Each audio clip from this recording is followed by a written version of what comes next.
Let's talk some World Baseball Classic. The Just Baseball Show is live. Jack McMullen, Aram Layton. We are going to recap each of the pools, pretty rapid fire, and then we're going to talk about the quarterfinals, preview those because the quarterfinals get going on Friday evening. We got 2 on Friday evening. We got 2 on Saturday evening. We also have the manager for the United States struggling with math. No, he's not. It's false narratives. We'll get into it. Yeah, got a lot of false narratives that we got to get into. Again, Jack Aram on the Just Baseball Show. As always, we are presented by BetMGM. A reminder to make it legendary. Link for a first-time user is in our episode description. I don't really want to waste too much time, man. I think it would be good to just get into the Mark Derosa thing because this guy is turning my brain into a pretzel because I thought it was way more simple than he's making it out to be. Imagine what his brain feels like right now. If I'm a pretzel, I don't know what he's at right now. Maybe one of those new Trader Joe's like onion twists. Apparently they're good. Fiance loves them. The elephant ears, I think those are even more twisted. I think so. Yeah. It's like kind of braided, all that. It's just a good pastry. I'm going to dial it back to before the U.S. played Team Italy in a game in which they lost to Team Italy. And they ran out a lineup that was clearly their B or C team lineup, not their A team lineup. And they had, at one point, had Clayton Kershaw warming up in the bullpen when they were down by a lot of runs.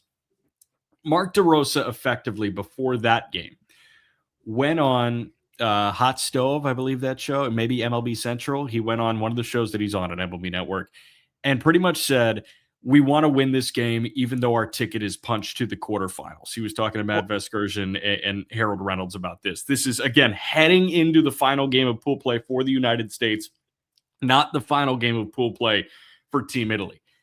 Keep this in your memory bank for later. The U.S. was 3-0 at this point, and Team Italy was 2-0 at this point. It was not resolved. Their ticket had not been punched, yet he is going on MLB Network and talking about how their ticket is punched to the quarterfinals. You want me to keep going? Craziest, yeah. I'm trying to think about where to start.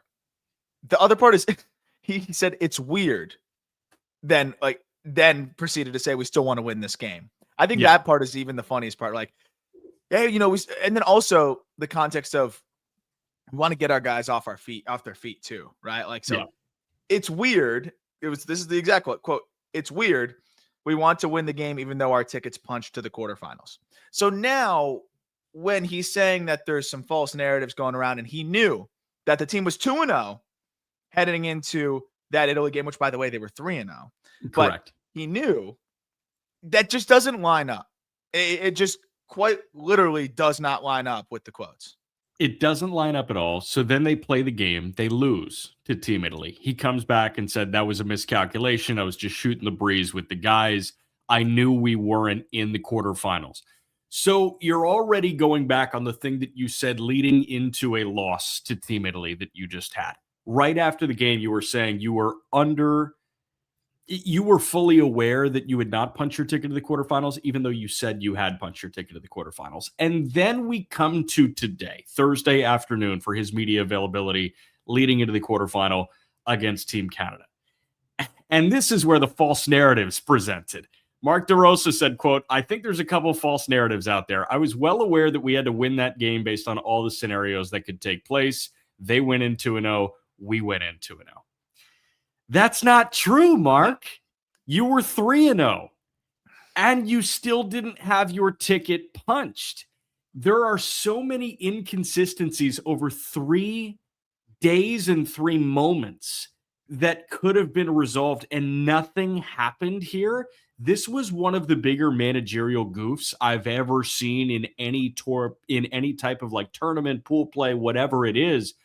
It was just so hard to like watch this guy speak and then speak again and then speak again. I think this guy does a great job. And I know you do too. We love D-Row on MLB Network. It's amazing. D-Row. It's just, how do you mess this up this many times on record in media settings? It didn't really make sense to me. And the other part is when you saw Kershaw getting up in the 8th, and I think there was a moment there, this is speculation on my end because I know Ken Rosenthal added something to his piece in The Athletic, kind of giving an opportunity for the Team USA and for Derosa to explain himself. Because remember, the tiebreaker is runs allowed. And it didn't end up mattering anyway because Italy won the next game. But the tiebreakers runs allowed. So even if you're losing by 4 runs, you do not want to give up another run, right? You don't want to just wave the white flag and save pitching in case you advance. You still want to put your best relievers in, whoever's available, to keep that deficit where it's at, to maximize your chance of winning the tiebreaker, so things go the way that you want it to go.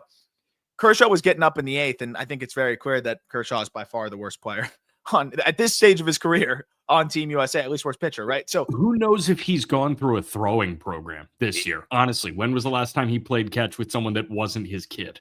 And that's the big thing. I think my guess is that Dero thought the game was over.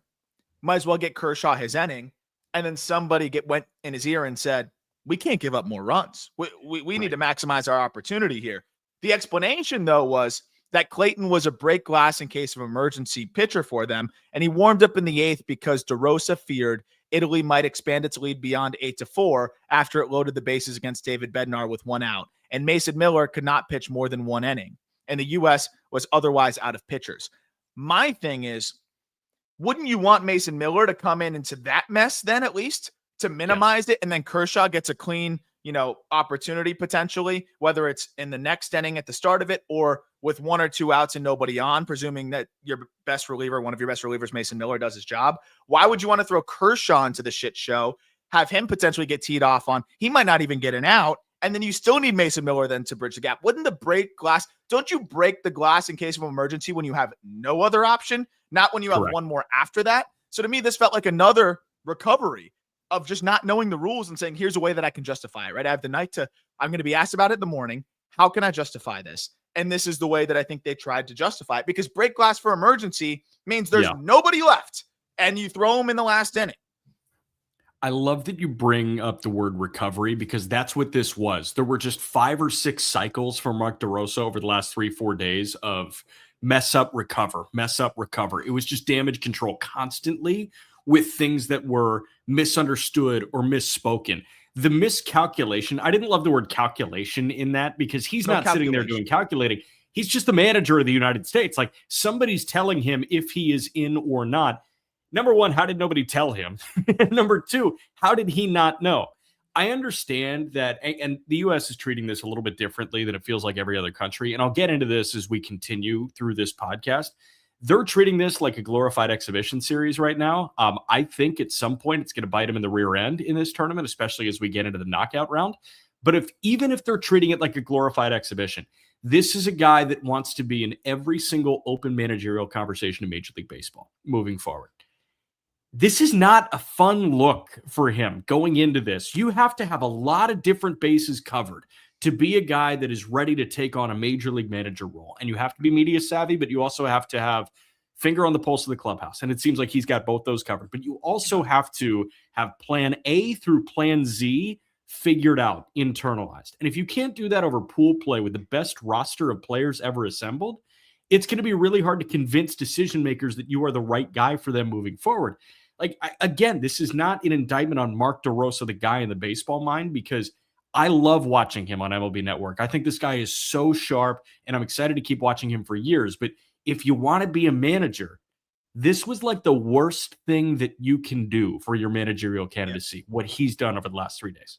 And I'll tell you this, at least from the players I've spoken to, everyone respects him. And he really, he obviously played at a very high level for a long time. And also was, I think with what we've seen from MLB Network, he's always, I think, the guy that does the breakdowns that I think really transcend what, communicating player to fan and all these different things. And I know just when they do their laps and when he's around different clubhouses and whatever, players seem to really align with him well and enjoy him. And it seems like by all accounts, that's the same case with Team USA.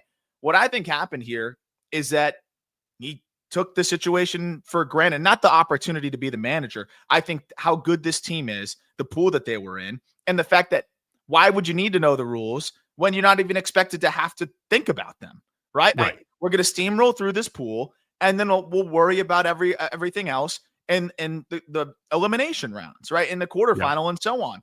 And I think once it got to a point where some of this stuff started to matter, there became like this crash course of trying to understand. And also, you've got to do this media availability pretty frequently now. And there was this gap that couldn't be filled there. And I think that's really what it was. I think Mark Derosa went into this saying, what do I need to worry about? I'm going to put the lineup card in. I'm going to make sure the team, my focus, and I think this is what he does an unbelievable job of, so my focus is comfort with the players, team camaraderie in a short period of time. You got all these superstars in one room. Let's make sure that everyone bought in. And he did a great job of that. Yeah. But this was a rare scenario that you need to know a little bit more. You got to be a little bit more equipped. And I don't think he was prepared for that. That I think is the biggest issue. The other thing that I want to mention too is it's unfortunate that this takes away. I think you put the best lineup card forward. And it was silly that Goldie was out there because he thought it was a meaningless game. Maybe I would have had the lineup look a little bit different. Sure. Italy would have kicked their teeth in no matter what. And the fact that this is the conversation and taking away from the fact that Italy kicked their teeth in and Italy deserves all the love. Then they kicked Mexico's teeth in. Right. This team is incredible and they deserve the love. I know they'll get it as we start to prepare and get closer for, the quarterfinal matchup there and just talking about how impressive it is that they made it out. But it really should be the focus that Italy outplayed Team USA. And look, they put up a fight at the end and all these different things. And it was still a fine game by, I think, USA standards. It just didn't pitch well enough. But I think the most frustrating part of it for USA fans is that you see the way that, and it's different. I know everyone plays the game a little bit differently, but you see the passion from the DR. You see the passion from Venezuela, Puerto Rico, everybody else, even the way that Japan is locked in. It's tangibly different. And that's the biggest slight from Team USA. That was the biggest slight 3 years ago. And all we're hearing for the last couple years leading up to this has been, it's different now. We're locked in. We're getting more pitchers. Scooble's in. Skeens is in. And hey, listen, I can totally get behind that with the way Judge is acting and the way Skeens is acting and Bobby Witt Jr. Like those guys are leading by example. But no doubt. When Tarek Skubal keeps on having to go through damage control, when he leaves and he's saying that it's gutting and he doesn't think it's fair to criticize him, like there's not a lot of good things happening with the U.S. outside of the top dogs like Judge and Skeens and Bobby Witt. They're not helping the already valid-ish concern, maybe some invalid, some valid. They're not really, I think, putting water on the fire there when Scubal's coming out and saying, man, this was a little bit more intense than I thought it would be. I thought it'd be more like an exhibition. Yikes. Don't say that. Yikes. Then also saying I might pitch again and then not pitch again. You shouldn't have said that. You just say either pitch again or don't. Again, there's a lot of mistakes happening right now. And then you have the fact that Derosa doesn't seem like he is as locked in on the intricacies as he should be. That's not helping the narrative that I think Judge has worked hard, Witt and several others, even Goldie being a part of that, like big time, I think, leader and helping kind of push this team and lock them in, not helping that narrative when your manager is only adding fuel to that fire. Your guy that came in to do like the perfect game tournament show and go in the first round to pitch and Tarek Skubal and then saying things. And then, which understandable, Matt Boyd, awesome opportunity to go be the opening day starter. But all of these things that may have happened circumstantially anyways, now are looking worse when your own manager doesn't fully know what's going on and doesn't seem bought in. And again, I love D-Row. That's the part that's frustrating because I think he's worthy of being an MLB manager. I really am. And I don't think this should exclude him from that. But it's not helping. But it's a seriously high hill to overcome at this point. And like, this is a hill that is self-inflicted that he just created and he's going to have to answer to in an interview setting. Like, it's not a character concern like the Framber Valdez cross-up, but it's one of those Framber Valdez cross-up adjacent things where he just self-inflicted a mistake that he will now have to answer to when he's pursuing the next thing. And that's like not a great situation to be in. And I feel bad for him, but also he created this mess. Last thing on the managerial side, and then we'll start with Pool B because I am curious who's going to pitch for the United States now. There was like a mass exodus, and now you've got Tim Hill joining the fold and a couple other guys, Tyler Rogers and Will Vest. But the last thing on the managers, this should be a win-win environment for you where you get to wear your country's colors, you get to lead the group of the best men that you can assemble on a baseball field for your country, and you get to manage with passion and you get to earn love from people that are united in a love for baseball. And we've seen that on so many different occasions, right? Benji Heel for Mexico. That guy is getting so much big league manager love because he manages with passion and the guys love being around him for the week and a half, 2 weeks that they get to be around him. Francisco Cervelli looks like a manager in waiting right now for Team No. Italy. That guy is, everybody's falling in love with him. Omar Lopez with Venezuela. Albert Pujols is getting a ton of love. Yadier Molina is getting a ton of love. This is a situation that should be so freeing and a win-win situation. And again, a self-inflicted wound turned this into something that Mark Derosa will have to answer for when he inevitably gets more MLB manager interviews, and hopefully he does get an MLB manager offer. This is going to be something that I'm sure he just puts in the back of his head and he remembers, and it'll never leave, and he won't make this kind of mistake again. Yeah. But I do want to start with Pool B here because the U.S. finished as the runner-up. Team Italy won the pool. So Team Italy in the quarterfinal, they will take on Puerto Rico, who is the Pool A runner-up, and then the U.S. will take on Canada, who is the Pool A winner. Let's start with Italy. Italy finished 4-0. They got wins over the United States. They got wins over Mexico, Brazil, and Great Britain, and they looked like an absolute freight train. Vinny Pasquantino had a really rough front 3 games, and then he busts out a 3-homer game, the first time we've seen that in the history of the World Baseball Classic. Espresso shots, kisses on the cheek, situational baseball, Dante Nori laying down a suicide squeeze, Michael Lorenzen looking unbelievable. Yeah. This team has some magic brewing right now. And it's Amore, man. I'm in love with it, dude. And I know that you are too. Italy is no slouch. They've got a lineup chock full of big leaguers and top prospects. They've got a rotation full of big leaguers. They've got a bullpen with several big leaguers. They should not be just a fun pool play story. This team has like 1, 2, maybe 3 more wins in them. And I don't think people should be discounting that right now. I don't think anybody is now. I think the real statement was that Mexico victory to me, because you see it sometimes, even like in the college basketball tournaments that are going on right now, right? Like a lower seeded team just empties the tank to pull off this massive upset. And then the next game is kind of a dud because they emptied the tank, right? I thought that Italy may just have a little bit of that emotional letdown. Also, just the pitching side, like would they be able to follow up Nola and everything? And the offense continued the same way, like you mentioned, slugging and manufacturing. And then also they continue to pitch, and Mexico's lineup's no slouch either. So I think that's like the definitive game for me, where following up that USA victory, one, holding on against USA, and then following it up with that performance against Mexico. I really do feel like this Italy team is, I don't think anyone wants to play them right now. I know there's a lot of better teams on paper, but going back to like the March Madness kind of comparison here, when a team's really, really hot, it's scarier sometimes, and they're playing with nothing to lose. USA has everything to lose, and they looked like it in that Italy game because I think they started to realize they went into that game thinking they had nothing to lose. At least their manager did. And I think by the middle of the game, you could sense it. There was urgency turned into a little bit of anxiety. I felt like when you were watching these at bats and even some of the defense, Italy doesn't have that. It's younger guys playing with nothing to lose. And I think that's the scariest thing for some of these other teams. Yes, I'm wholeheartedly with you. Team Italy looks like not a freight train right now, but they look like that hot 10 seed that can keep on going. And you know what? Sometimes 10 seeds get to the Final Four. So excited to see what Team Italy can do. They run the gamut, and they were amazing offensively, and they pitched their way to a Pool B win. Real quick on the U.S., there are a couple other storylines that I want to hit on before we get to Pool A, which gave us Canada and Puerto Rico. With the United States, we haven't talked about the Cal Raleigh Randy Arozarena thing just yet. It's overblown, but I think it is kind of an encapsulation of what's going on with the U.S. right now.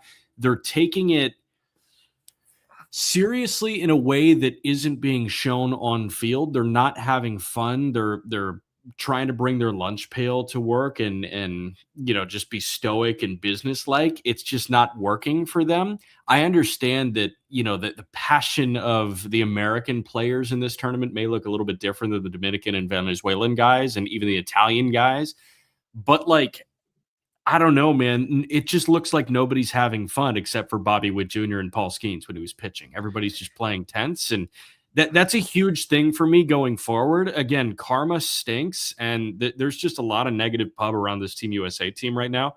And I'll tell you flat out, there are so many other teams I'm enjoying watching more than the U.S. Like, I turned the U.S. off in a couple of games just to go watch some other teams that I thought were having a little bit more fun and were playing a more exciting brand of baseball. It's almost like this "we're better than you" And on paper, I guess you are, right? You are better than most of these teams, but we're better than you. Like, we're just gonna, play conservatively and beat you like robots. And I just don't think that's the point of this tournament. I think that was something that we thought would be a little bit different. And I agree. I think that's where the Randy Cal thing ends up becoming a little bit more of a conversation than it is. And I know people were saying, like, well, and Will Smith came out and said, well, Cal told him not to.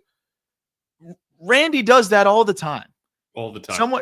These are two teammates here, right? With the Mariners in the regular season. Just give a little and shake his hand. Who cares? You think you're going to start the game off on the wrong note, Cal? Like for Team USA, if you shake a hand, you can't give there, right? You got to show tough. You got to intimidate them. Venezuela and the Dominican Republic just played one of the most, I think, high intensity competitive games, and it was consistently throughout the ball game. People were helping each other up, messing with each other, taking their hats. How about the dap up from Tatis? The dap up from Tatis and William Contreras before the game even began. Yep. You see that right before first pitch. It was beautiful. Right when Orion slides into third, he's shoulder bumping with Machado. But at the same time, they want to win that game desperately. And again, I know that baseball looks different and sports look different country by country. But I think it got such to the extreme where it's like, you're not going to shake your teammate's hand. Who gives a shit? Just shake his hand. And I think that's where it's gotten to the point there where I think it's a microcosm of the entire thing. So here's the fun part. USA can just go win a couple games here, get to the final, and people will forget about that. And I hope that through getting bailed out by the wagon that is Italy right now, they play with some freedom and they actually just go have some fun and try to win a tournament out there for, just majority of our audience's rooting interest's sake. But, I think for a lot of people that are just general fans of the tournament, I don't think USA is the team that they're pulling for, other than just if you have national pride, I get it. But if you don't feel like you have a horse in this race, per se, that's not the team. If you have a neutral viewer, no one's gravitating towards that team right now. Hell no.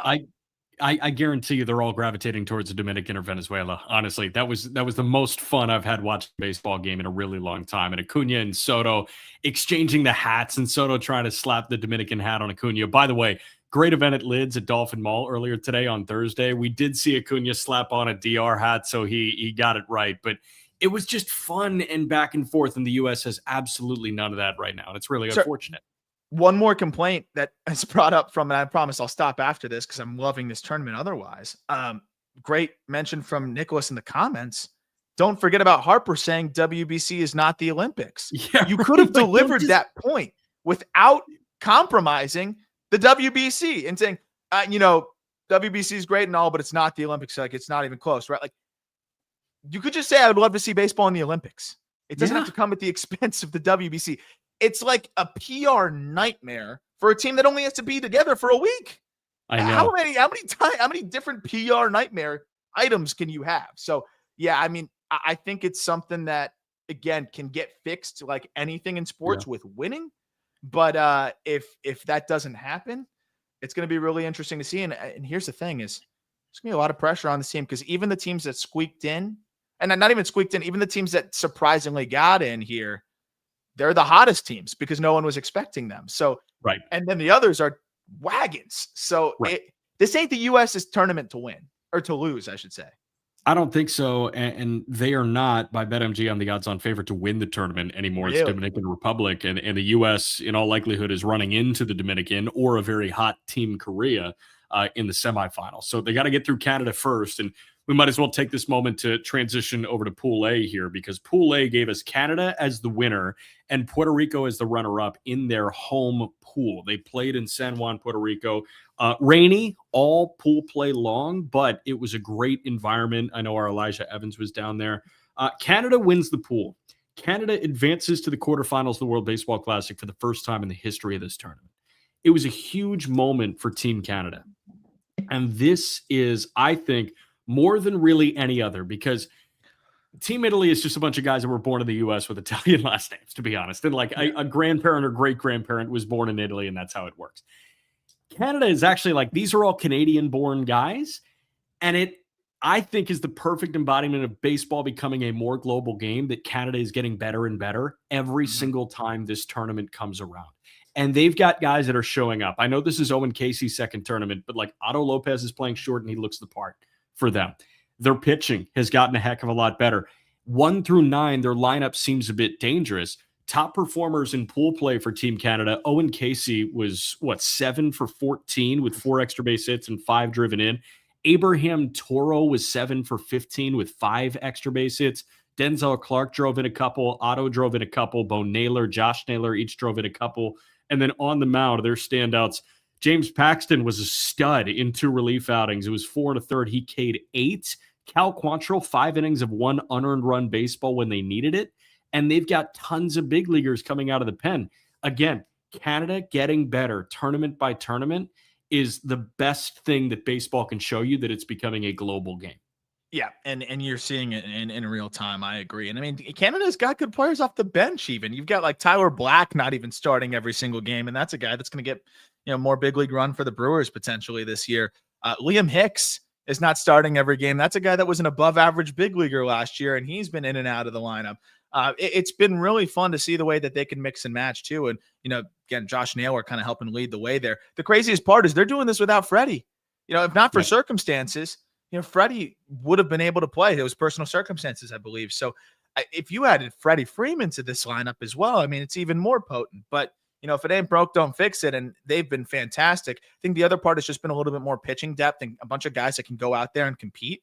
And that's been the big part for them. And then they've got a lot of defenders. Like that's the fun part as well. Otto can pick it at short. You got Denzel Clark, who's going to run everything down. Tyler O'Neill in another corner. They're able to steal some runs there too. But again, I think they're really deep, and that's going to help them in these spots where you're going to start to play chess a bit more and pinch hit and go matchup wise. Like even a Jared Young off the bench is a guy that can swing it.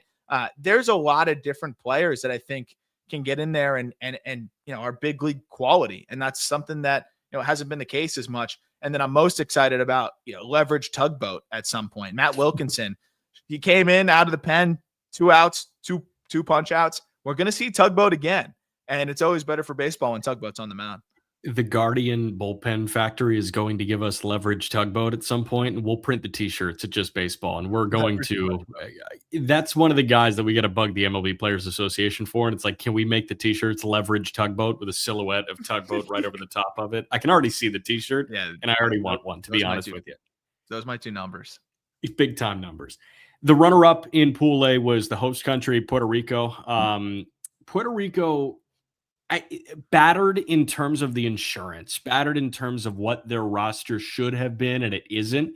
The videos of Francisco Lindor watching from his place in Port St. Lucie, that hurt the soul, because Lindor should be out there. Correa should be out there, but unfortunately they weren't. They pieced it together. It was far and away, in my opinion, the weakest pool that we had. And there was going to be a team that got out of there. Like Cuba made a serious run, but Puerto Rico was able to stiff arm and kind of survive. They had that huge walk-off homer from Darryl Hernandez late in the night. Puerto Rico they won enough weird baseball games, in my opinion. I feel like they are the weakest team remaining in the quarters, but good for them for getting out of it. This is not their best foot forward because of the crappy insurance stuff that we had 2 weeks ago. Yeah, that said, I mean, to your point, though, they're competing, and I think that's been really fun to watch. It's just that I counted them out. I thought they may get upset out of that pool, not even make it out, and they did. And I think it's a testament to not having the lack of star power and players that they were not able to have on their roster hang over them and still go out there and compete. And they've done that. I agree. They are one of the weaker teams, but I also look at it and they advanced without Elliot Ramos really swinging the bat at all. Nolan Arenado has not really swung the bat at all. Can they get more out of those guys in just a couple of these games up here, or just one game? Those guys can give you a big swing. So that's the part that I am interested in, is like, then they could be getting more out of a Ramos and getting more out of, I think, several of their guys and some of their better hitters. So, and the other quick part is they're going to pitch a little bit, and that's going to keep them in ball games. I mean, Elmer Rodriguez was great. I don't know how the staff's going to shake out the rest of the way, but they've got guys that can throw. And then if you're holding on to a lead, you got a good chance of being able to close this thing out, obviously, with Edwin Diaz on your side. It sounds like it could be Seth Lugo in the quarterfinals, so we'll see if that is the case. That's going to help them. Got an extension from Kansas City. So that is your Pool A and Pool B recap. We're going to get to Pool C and D and then a quarterfinal preview in a moment. Before that, we shall whoosh.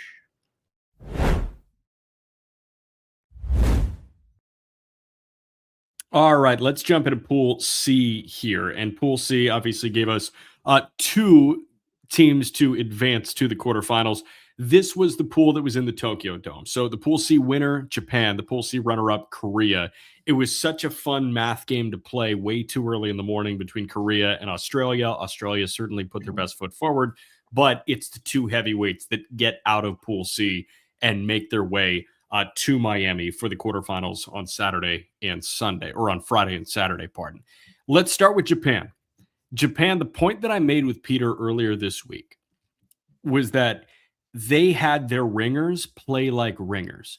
You look at their home run totals and their offensive totals as a team, it was buoyed by all of the household names in the United States.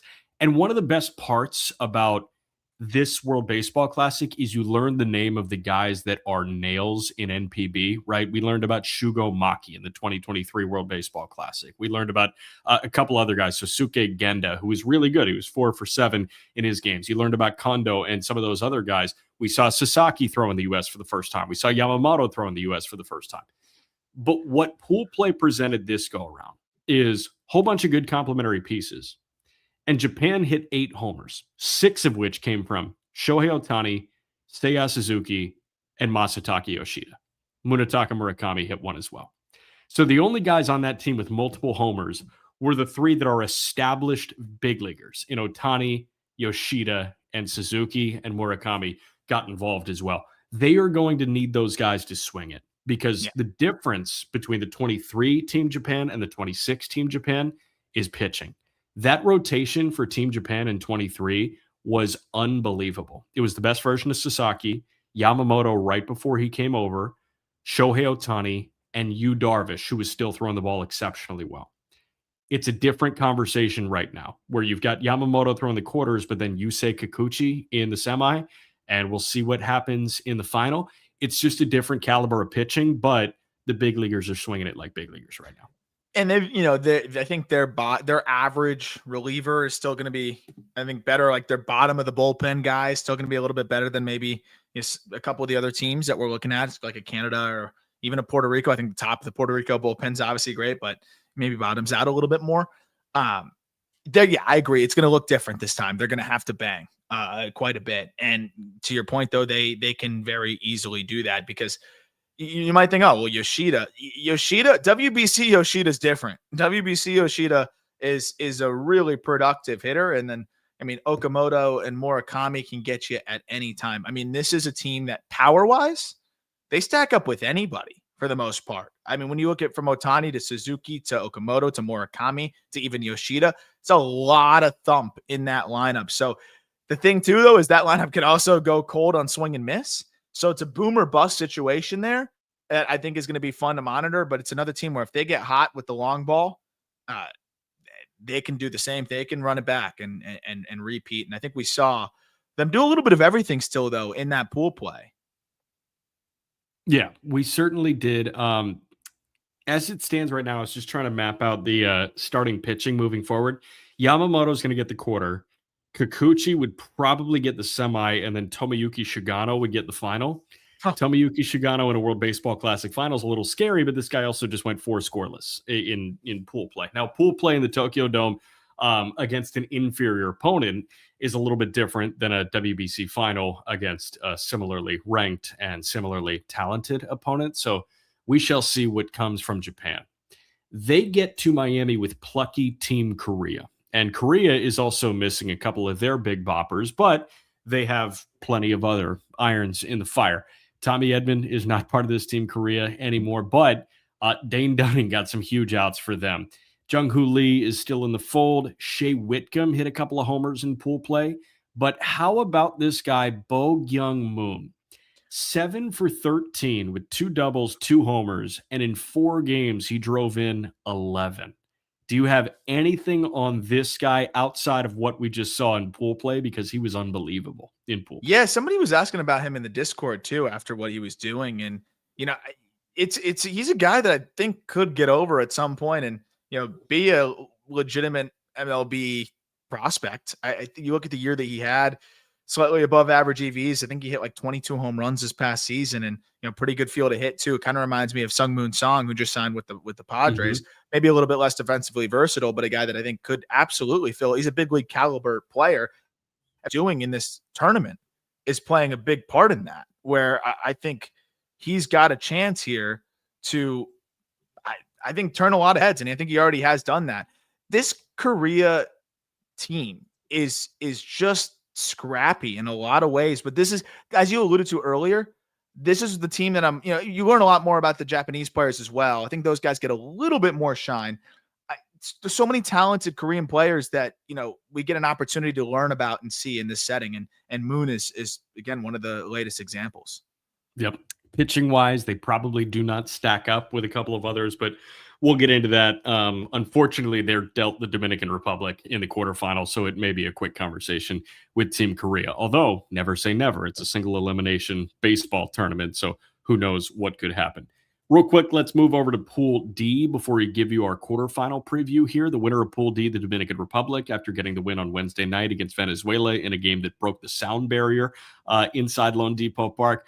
The runner-up out of Pool D is Venezuela. So the matchups for these guys, Venezuela will take on Japan on Saturday night at 9 p.m. Eastern, and the DR will open up the quarterfinals against Korea. So I want to start with the Dominican Republic, and I'll get it out of the way right now. They're an absolute freight train. It's going to take a valiant, heroic effort to beat this team. That offense is unlike anything I've ever seen. It's more Harlem Globetrotters than it is a baseball team at this point. All of these guys going yard, and all of these guys, the way that they look over to the dugout, the passion, the lunge from Tatis, the Ketel Marte lean and watch it go, the Vladdy lean and watch it go. That team playing in that ballpark with that fan base truly seems unstoppable at this point. And I view this as the DR's tournament to lose. At this point, I do too, because the conversation was, well, but with the pitching, well, what good does Tarek Skubal do it for you at this point now, right? And even a Paul Skeens, we'll see how much they can stretch him out. Paul Skeens is probably the only man on earth right now that can stop this. Even maybe Skubal if he was, not at Tigers camp, right? I don't know what other. I almost think no pitcher on the planet can stop other than the very clear 1-2 best in the world right now. And yeah, they're going to have Skeens potentially to go right in that outing. Like it would probably be that matchup, I imagine. Yeah. He's not going 8. So who are you going to hand it off to? How's Tim Hill going to do for you? That's the thing is I think this DR team is so freaking good and so confident in themselves with what you're seeing that even if they do put up 4 goose eggs, the second Skeens comes out of that game, they're going to be salivating. And that's where it just takes one and then it's another and another and another. And I think the scariest part about them, and there's a few, we talk about it with Team USA as well, and even Japan to a degree, but the DR is the true lineup where there is no freaking break. Where do you breathe? Where do you say, okay, I can get an out here? Let's play a game. I'm going to run through their 1 through 9 of the lineup against Team Venezuela. And I want to tell you if any of these guys is not a focal point or the focal point of their Major League Baseball team. Fernando Tatis led off. Ketel Marte hitting second. Juan Soto hit third. Vladdy hit cleanup. Manny Machado in the 5-hole. Junior Caminero hit 6th. Julio Rodriguez hit 7th. Austin Wells hit 8th. Geraldo Perdomo hit 9th. The only guy that is not one of the first 2 names you circle on the lineup card and prep for and say that guy can't beat us is Austin Wells. Yeah. And Austin Wells is a 3.5-4 win catcher year over year because of how good he is defensively. There's value there over the course of 162. But everybody else is one of the 2 names that you Sharpie on the lineup card and say that guy can't beat us. In Seattle, it's Cal, then it's Julio. In Arizona, it's Carroll, then it's Perdomo. In San Diego, you're probably circling those 2 names that are in that lineup right now in Machado and Tatis.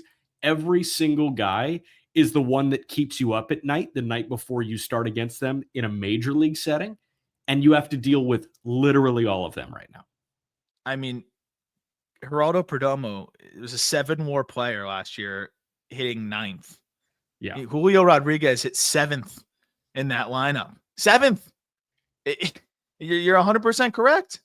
It's and the thing with this team is they can take turns, right? In that Venezuela game, Machado, Caminero, and we've seen both those guys come up with big swings, and Julio Rodriguez combined to be 0 for 13 in that game against Venezuela. You know why it didn't matter?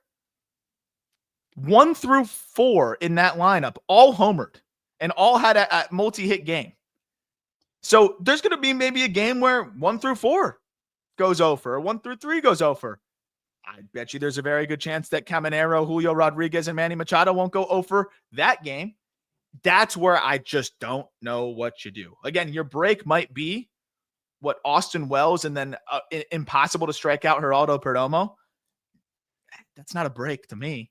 It's not a break. It's a really, really crazy lineup, and I can't wait to watch it in person because, there's like, we always talk about it. There's like the part of the lineup sometimes if you're at a game as a fan, you're like, all right, I'm going to go to the concessions now. Piss breaks. There are no piss breaks in this lineup. There's no piss break in this team. Zero. Dude, the number of tweets that I've seen come out of the ballpark in Miami, and writers are tweeting, the number of dignitaries that I've seen in the Dominican Republic dugout is absurd. Like, they're watching this lineup roll out for batting practice, and Big Papi sitting in the dugout with Pedro Martinez, with Adrian Beltre, with Nelson Cruz, Albert Pujols is the manager. This has the chance to be one of those teams and one of these coaching staffs and one of these, like, I guess teams that, dignitaries wrap their arms around. We could be looking back at the DR 2026 WBC experience in 10 years saying that might have been the best assortment of baseball players we've ever seen take the field at the same time. We're also going to say, what the hell was Austin Wells doing there? Yeah. But dude, I mean, Augustine ripped a double when Wells got a day off his feet. So I mean, they're flawless at this also, point. One last note. Pujols with the glasses, I love it. Sharp as hell. He looks great. It's like Clark Kent. Yeah, I'm all in on the glasses. He looks real good. And I know we're doing a quarterfinal preview, so we're going to save the semi. It'll be Sanchez throwing the quarterfinal for the Dominican Republic. That probably lines up for a combination of Severino and Bayo throwing against the United States in the semifinal, and then Sandy Alcantara in the final. That's gross. So the pitching, they figured out the pitching too. And I know Abner Uribe struggled on Wednesday against Venezuela. That guy's going to bounce back. He's too talented not to bounce back, and they have firepower in that bullpen. Venezuela, I want to talk about real quick before we get to the quarterfinal preview, because Venezuela may have lost, but they put up a fight late. Luis Ariz is a different player when he's in the World Baseball Classic, and they play with so much energy and spunk, man. They may not have the pitching to do it, but they have the lineup and they have the camaraderie to make some serious noise in this, and they should not be dismissed at this point. Just because they lost to the Dominican Republic does not mean that they can't win the whole damn thing. Yeah. They should absolutely be considered a candidate to win this whole darn thing. They're another one that they're going to have to bang a little bit, right? They've got pitchers that can go out there and compete, no doubt about it. They got major league caliber arms left and right, but they're going to have to mash, I think, for the most part, and they've got every ability to do so. You look at this team, I mean, we've seen it from top to bottom, but I think the interesting part is, like, you're going to need some of the, like, they don't have the superstars, right? They've got above average big leaguers and like a Willier and a Glaber and even an Andres Jimenez, but those guys can get hot in a tournament and make a big difference. Yes. I'm interested. Like, they've got some interesting roster decisions to make too, game by game. I think Michael Garcia was off one game, but then against the DR, he went 4 for 4. I think that's a guy that you're probably going to need to keep in that lineup. He's also going to be a guy that helps you create runs. But so then what happens with Gino Suarez, right? Then what happens with Wilson? It's tough. And this is a team where I think it might be as important as any to push the right buttons, because you have a bunch of good players to very good players, and you need that great production. And you got to just hope to deploy guys in the right spots. And I don't know the perfect recipe to this, but I feel like after Michael Garcia's last game, he's got to be in there. And how? I don't know. It's going to be interesting to see. You would think so. They've had some guys, and some really notable guys, struggle so far in the tournament, right? Salvador Perez is 3 for 14 without an extra base hit. Jackson Chourio is 1 for 6. I know he got hit a little bit earlier on in the tournament. Gleyber Torres 0 for 7. William Contreras is 0 for 11 at this point. So they've done this really without some of their big ticket guys performing. A frustrating at bat for me, and I know that he was really, really good in the brief sample he got. Ezekiel Tovar was 3 for 5 with a double in pool play. Tovar is like this wild card for me, and it's frustrating because I know how much good is in there, like how freaking talented that guy is. Nobody should balk when the Rockies paid him the way they did, but like, I don't know. There are just so many different type of decisions that have to be made. I'm with you. Hopefully they push the right buttons and they're off and moving. So we're going to get to the quarterfinal preview in a moment. We will take one more quick break.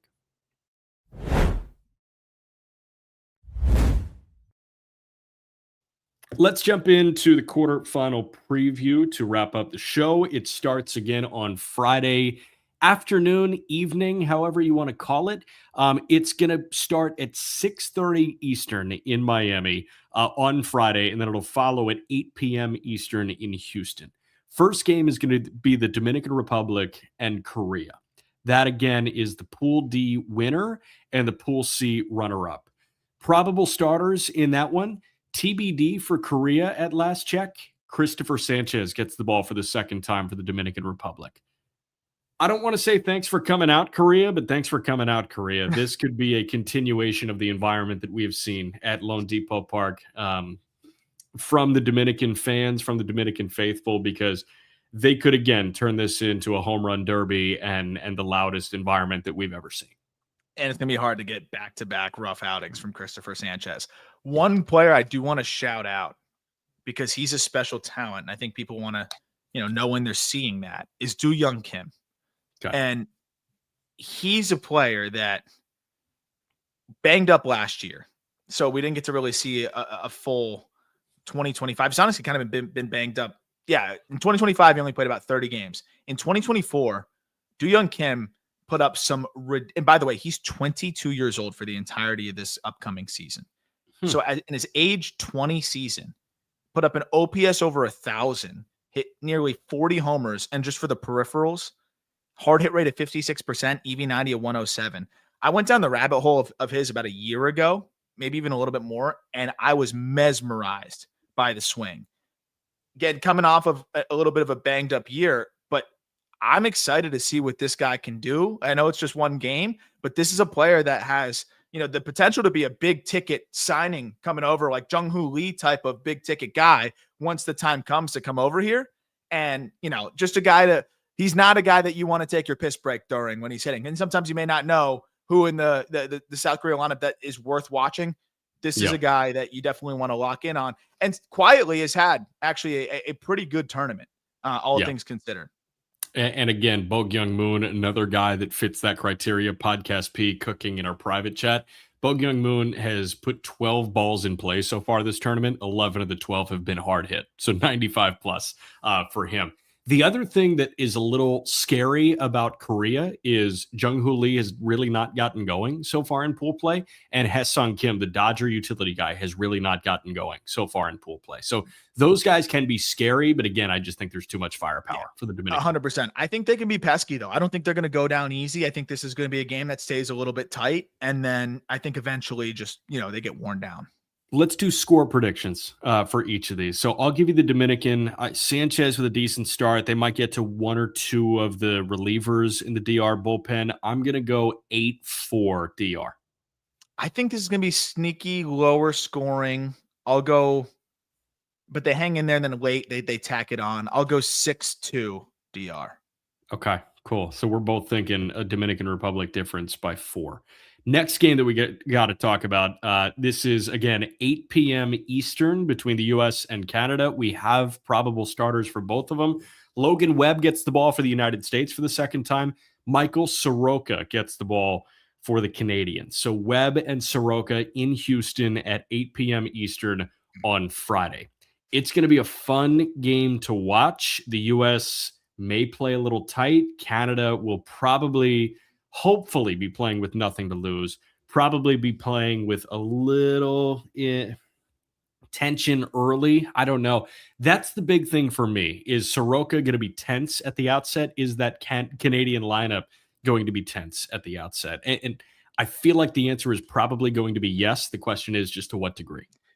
I just think even through all the things that we've talked about with Team USA and the frustrations, I think this is going to be their opportunity to really, I think, quiet things down. I think they want to make a statement here. And look, we even saw the offense really fight down at the end there against some pretty good arms, in that Italy game, after, kind of limping out of the gate.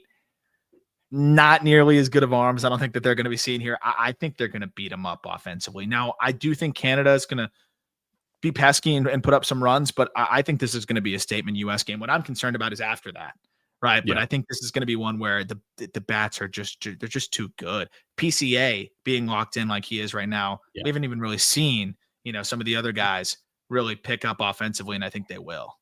And I guarantee you Gunnar Henderson is in the lineup on Friday. If he's not, you don't think he wants Dero wants to get any guys off their feet? I know they were dragging a little bit, right? God, I hope not. Again, no miscalculations in the quarterfinal win. Do you advance? I think they punch him in the mouth early, to be honest. I think there are 4 runs across in the first 2 innings for the United States, and I think they win this game 7-1. I agree. I think it's going to be a pretty lopsided game. So we'll see. All right. The next one we got to talk about. This is on Saturday, 3 p.m. Eastern. How about Team Italy and Team Puerto Rico? Both starters to be determined. I saw on X it could be Seth Lugo for Puerto Rico. For the Italians, I'm not sure who it would be. It's not going to be Nola. It's not going to be Lorenzen. Maybe Aldegheri, right? Aldegheri could throw the quarterfinals for the Italians. Aldegheri punched out 8 and looked untouchable in pool play at the outset. But this is a fascinating game, man. I mean, you've got 2 really frisky teams. I love the fight in Cervelli's, dude. Like, my initial lean is Italy. I think this is going to be one of the best games of the tournament because I think it's going to be back and forth. That's just my guess. I think it's going to turn into, I wouldn't say a slugfest, but I think it's going to be one of those games where it's just a couple runs and then a couple runs and a run and a run and a 0 and a 0. And I think there's just going to be a lot of back and forth.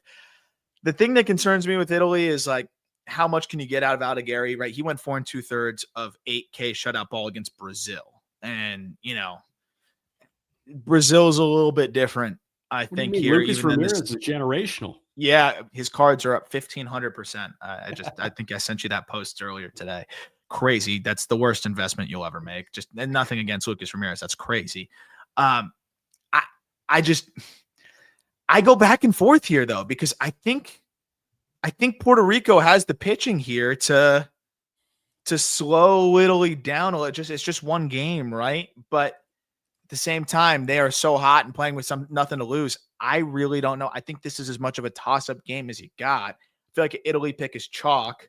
Puerto Rico could surprise us, but I'll just ride the hot hand and go Italy. But I think this is going to be like, don't just ignore this one and wait for the blue chip teams. I promise you, this is going to be a game worth watching. I think this is going to be the second best game of the quarterfinals. I think the best game of the quarterfinals is going to come on Saturday night.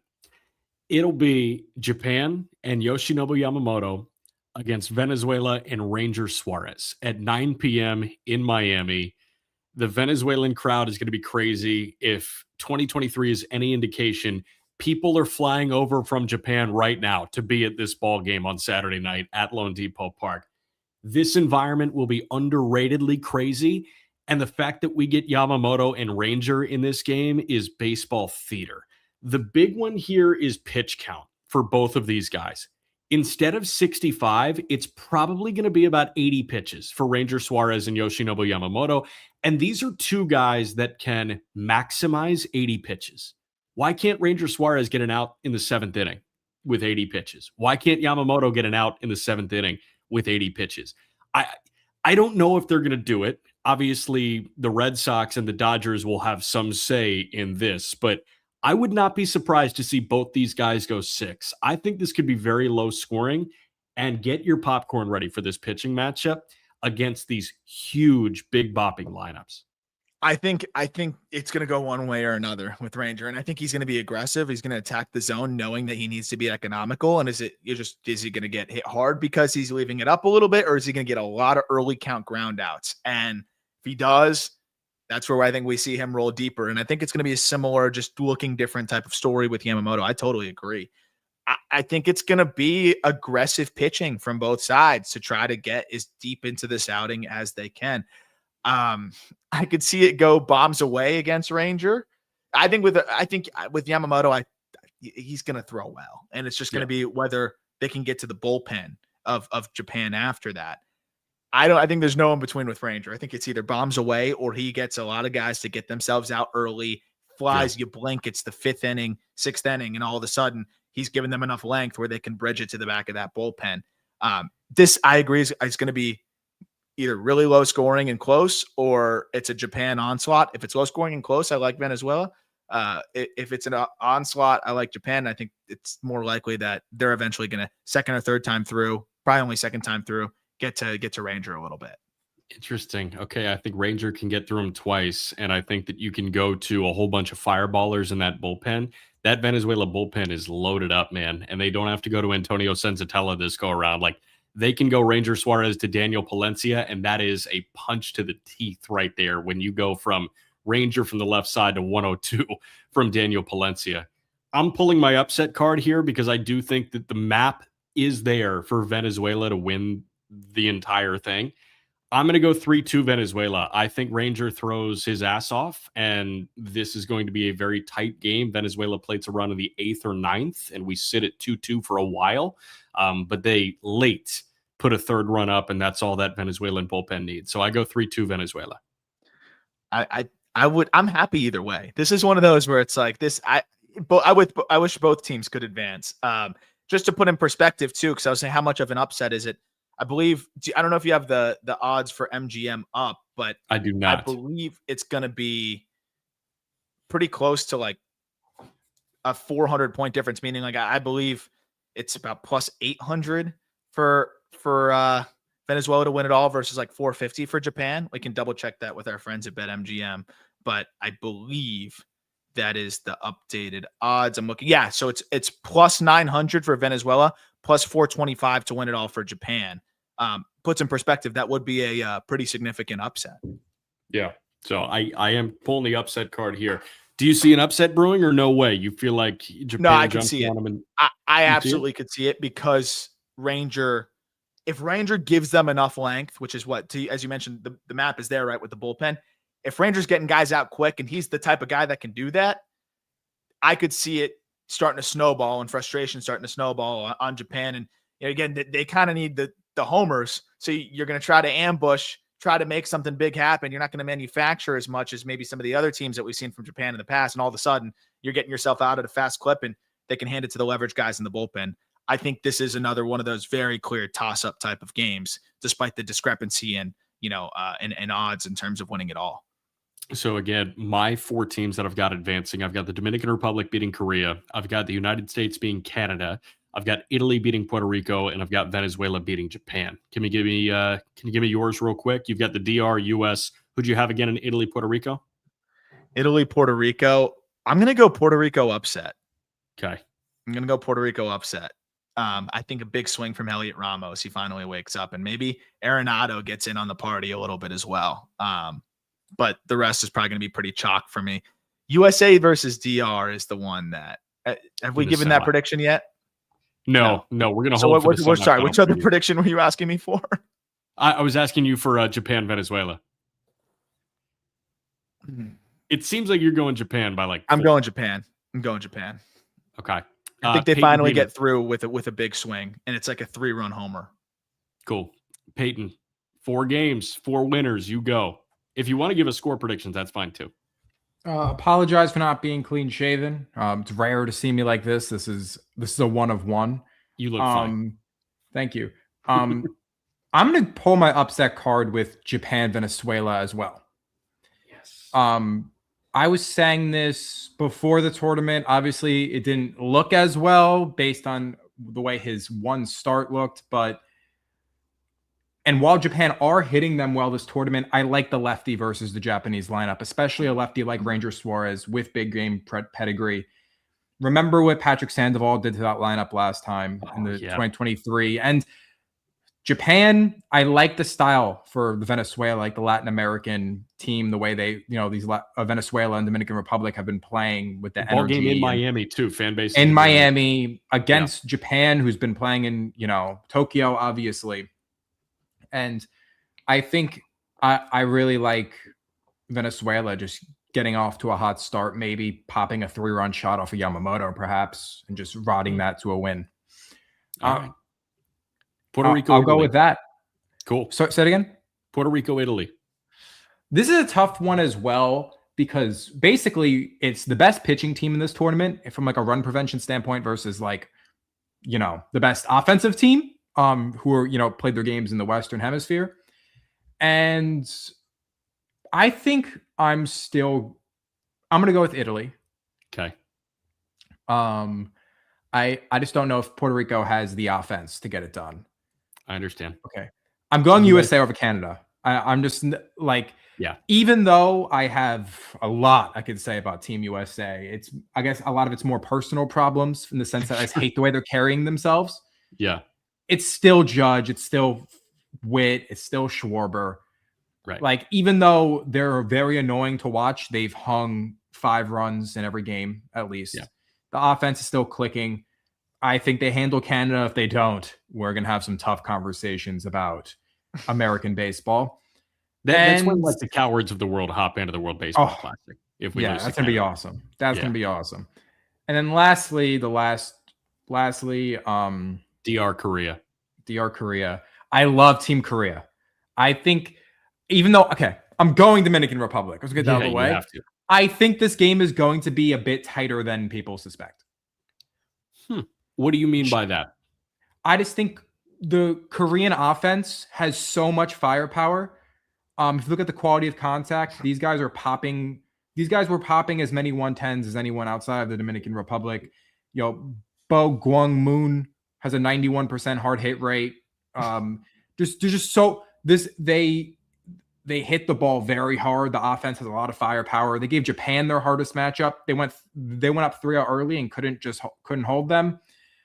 I think there's a shot that I think Dominican Republic wins. I do think it might be a higher scoring game. Okay. Interesting. So you got like what, like a 9-6? Sure.